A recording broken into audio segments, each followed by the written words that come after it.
मक्खी दत्तात्रेय संवाद तथा 24 गुरुओं की कथा का क्या महत्व है।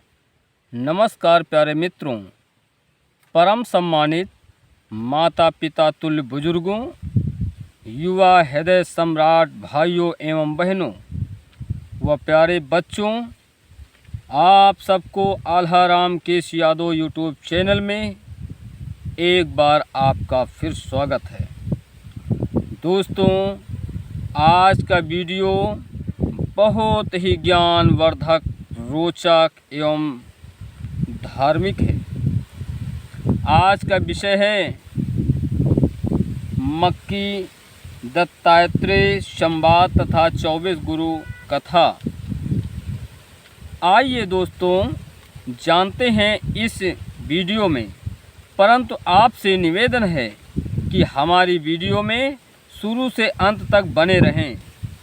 और यदि आप हमारे चैनल पर नए मेहमान बनकर आए हैं और हमारे चैनल को अभी तक सब्सक्राइब नहीं किया हो, तो आपसे निवेदन है, आपसे विनय है, आपसे अनुनय है, आपसे आग्रह है, आपसे रिक्वेस्ट है कि आप हमारे चैनल आल्हाराम केश यादव को सब्सक्राइब अवश्य कर लें और घंटी वाला बटन भी दबा दें। हमारी वीडियो को अपने मित्रों तक पहुंचाने के लिए शेयर भी कर देना तथा कोई त्रुटि या सुझाव हो तो हमारे कमेंट बॉक्स में ज़रूर भेज देना। आइए दोस्तों, जानते हैं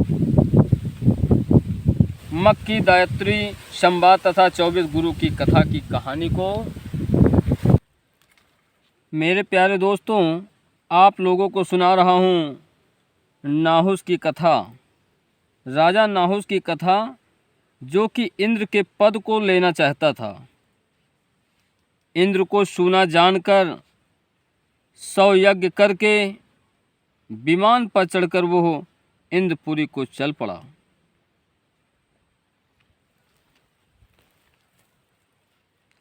उस समय वृत्तासुर की हत्या करके इंद्र छिपे हुए थे।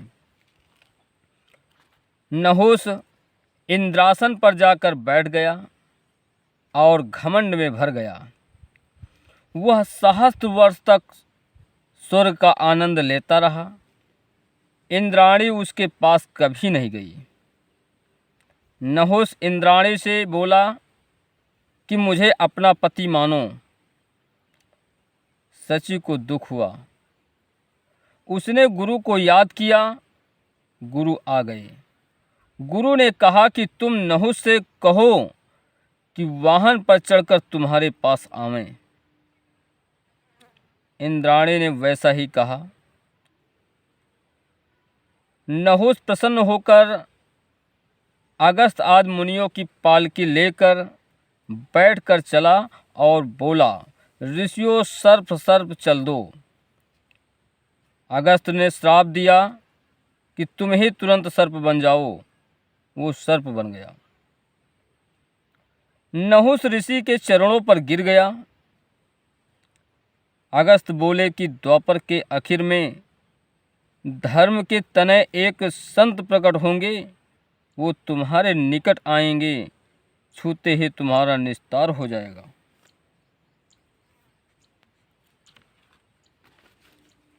द्वापर आया। पांडवों को वनवास हुआ। द्रौपदी का स्वयंवर रचा। कुंती सहित पांडव आए। धर्मराज को प्यास लगी। भीम से जल लाने को कहा। भीम पास के तालाब पर गए। उनके पैरों की आहट से सर्प निकल पड़ा। सांस से उसने भीम को अपने मुंह में रख लिया। देर होने पर अर्जुन सरोवर के निकट गए। सर्प बोला कि जग में जिया कौन है। अर्जुन बोले कि वही जिया है जो कि बाण विद्या में होशियार हो। ज्ञानहीन समझकर सर्प अर्जुन को भी खा गया। तब नकुल आए। सर्प ने उनसे भी प्रश्न किया, कौन जीव धन्य है? नकुल ने कहा, रूपवान। वो नकुल को भी खा गया। सहदेव सरोवर पर आए। सर्प बोला कि विश्व में सच्चा सुख किसमें है? सहदेव बोले कि विद्यमान को ही सच्चा सुख है। सर्प ने सहदेव को भी खा लिया। युधिष्ठिर सरोवर पर आए। सर्प बोला कि स्त्री पुरुषों को खुशी देने वाला रास्ता कौन सा है?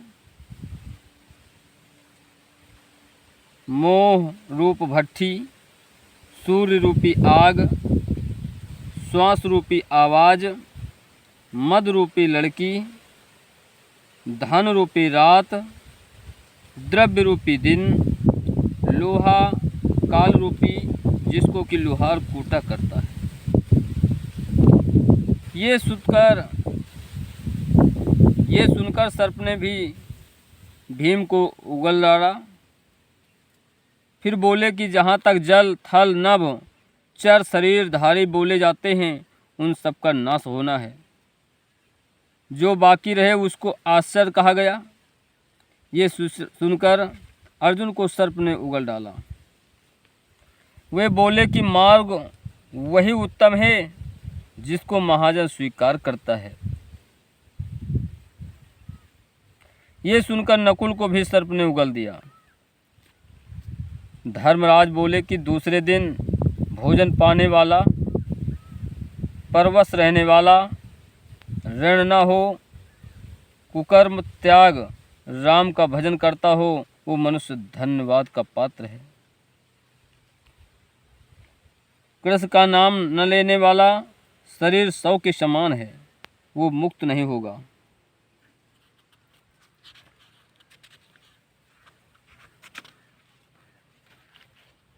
ये सुनकर सर्प ने सहदेव को भी उगल दिया और बोला कि आपके अमृत रूपी वचनों से मैं आनंदित हुआ। कृपा करके मेरे मस्तक पर अपना पावन चरण रख दीजिए, रखकर मेरा उद्धार करें। धर्मसुत ने इसका कारण पूछा। राजा नहुष सर्प ने अपने पूर्व जन्म का पूरा हाल उनसे कहा। धर्मसुत ने सर्प के शीश पर चरण स्पर्श करके उसका पाप नाश किया, जिससे नाहुष दिव्य शरीर पाकर स्वर्ग चले गए।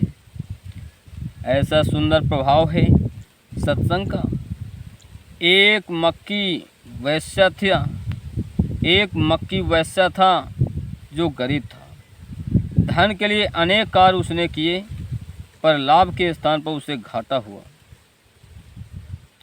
उसने ऋण लेकर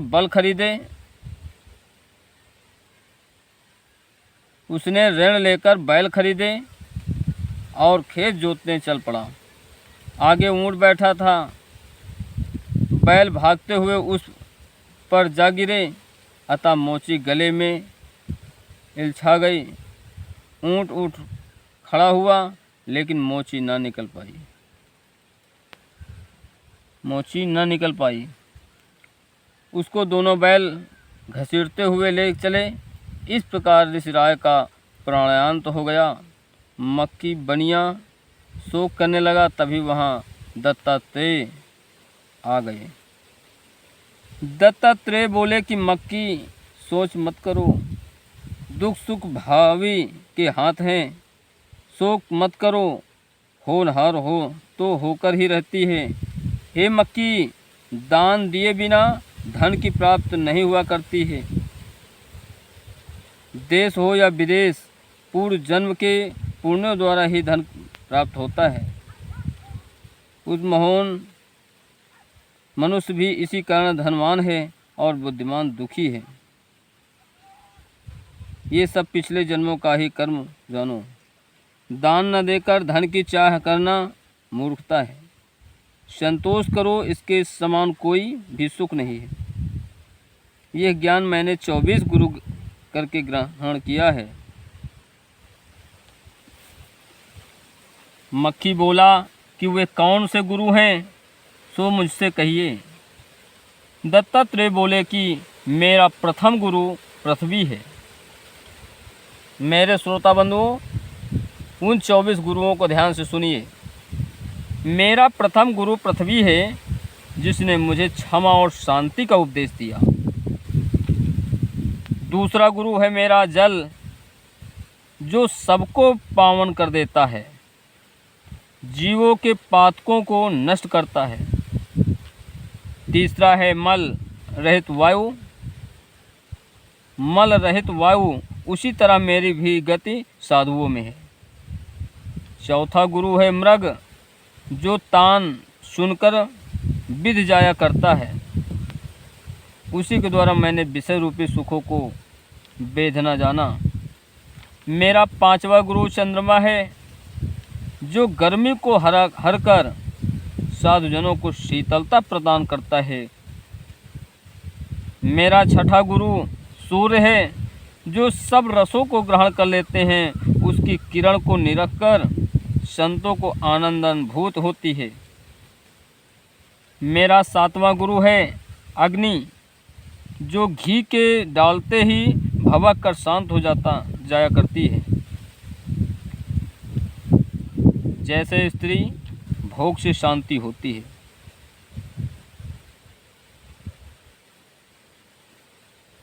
आठवां गुरु नभ है और नवा है नद।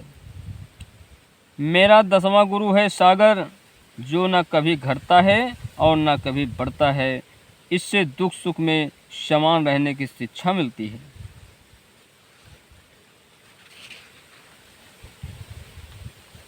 मेरा 11वां गुरु भ्रमर है। उसके द्वारा मुझे विरक्ति मिली है, जो सुमनों पर वास करता है। वृक्षों को दोष न मढ़कर सबके पास जाता है। उसी तरह विरक्ति को ग्रहण करके संत शब्द सुनाता है, जैसे श्रृंगीनाद होता हो। मेरा 12वां गुरु है, जो रहने के लिए घर नहीं बनाता। उसी तरह जहाँ भी भक्ति देखता है, संत आनंद भूत से राम रम जाता है।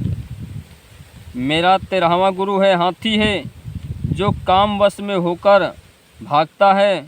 उसी से शिक्षा लेकर मैंने काम वासना को त्याग कर राम के चरणों में चित्त लगाया है। मगर मेरा 14वां गुरु है, जो जीव है। जीव के स्वाद के लिए मांस का भक्षण किया करता है। सुख न प्राप्त होने पर सभी रसों का त्याग कर देता है। पतंगा मेरा 15वां गुरु है, जो दीपक की ज्योति में भस्म हो जाता है। जिस तरह की मनुष्य अपना सर्वस्व स्त्री को त्याग देता है। 16वां गुरु मेरा चील है, जो मांस को लेकर आसमान में उड़ती है।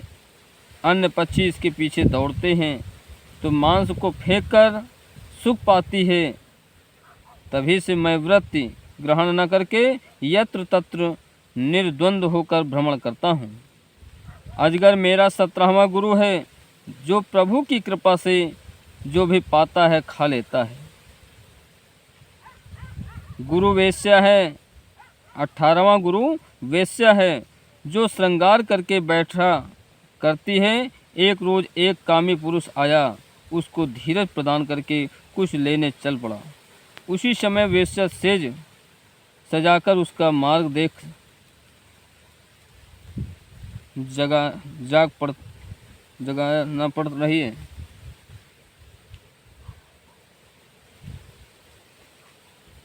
जब रात बीत गई तो वेश्या को ज्ञान हुआ। तब उसने आशा को त्याग दिया और प्रभु को स्मरण किया।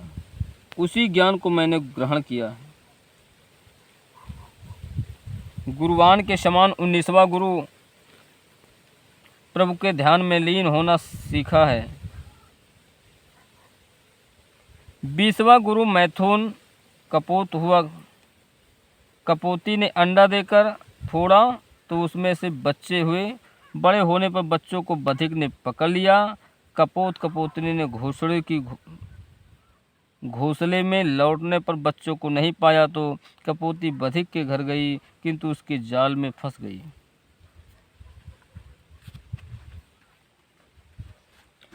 शोक करके कबूतर भी जाल में फंस गया। उनका मोह देखकर मैं मोह त्याग कर ईश्वर को भजने लगा। मेरा 21वां गुरु मकड़ी है जो तार को निगल जाती है। इसी प्रकार ईश्वर जग को अपने में ले लिया करते हैं। मधुमक्खी मेरी 22वां गुरु है जो रस लेकर एकत्रित करती है, ना खाती है और ना काम में लाती है और ही आकर शहद ले जाते हैं। उसी तरह धन को पाकर लोभी ना तो स्वयं ही प्रयोग में लाता है और न पुण्य ही करता है, वो उसको धरती में गाड़ देता है जिसका भोग कोई दूसरा ही बाद में करता है। इसी कारण मैं भी धन को नहीं इकट्ठा करता। मेरा 23वां गुरु कन्या है जिसका विवाह करने के लिए 2 जन आए। उसके घर पर माँ बाप नहीं थे। कन्या ने सम्मान उनका किया। धान कूटने लगी। कूटने में चूड़ियाँ बजी तो लज्जा के कारण उसने चूड़ियाँ फोड़ दी। उस समय से मैं एक ही चित्त रहा करता हूँ। 24वां गुरु है ये शरीर जिसे हम खटरस स्वाद देकर पालते हैं, अच्छे अच्छे वस्त्र पहनाते हैं। मरने पर शरीर प्राणों के संग नहीं जाया करता। तभी से अपने शरीर को अपना न समझकर ईश्वर भजन करने लगा। इसी प्रकार मैंने 24 गुरु पाए हैं। यह सुनकर मक्खी को ज्ञान हुआ। जग को असत्य समझ मुनि के चरणों में माथा रखकर प्रभु को जप कर अंत में वैकुंठ गया। सत्संग का ऐसा प्रभाव होता है। अत्रेय ऋषि की सती ने 3 देवताओं के अंश से पुत्र पैदा किया जिसका नाम दत्तात्रेय पड़ा।